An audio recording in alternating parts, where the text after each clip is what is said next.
ल भाइ बढी हो नि ल बुवा सस्तो गरिदिने हो तिनजना दुईजनालाई सकियो ल भात बनाउनु बाजे होइन यो त यस्तै गराउनु पर्छ अब हजुर बाजे रेडी भयो लिएर आउनु त्यही ल्याउने तपाईँ त्यहाँ उठ्नु त्यहाँ अर्को त्यहाँ फेरि अर्को बनाउँछ यस्तै बनाउँछ चामल यस्तो बनाउनु पर्ने आज पनि यस्तै पूजा हुन्छ फेरि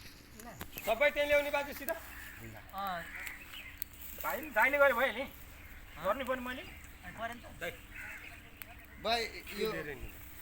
यो गराइदियो भएन यो फलफुल हो चाहिँ फलफुल हजुर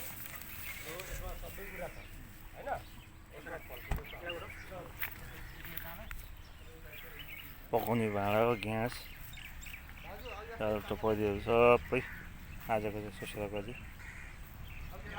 11 मिनट खोलाको किनारमा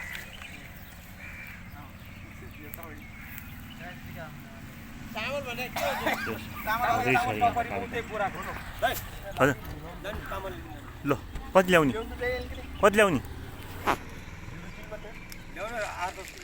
ल तपाईँले हाल्छु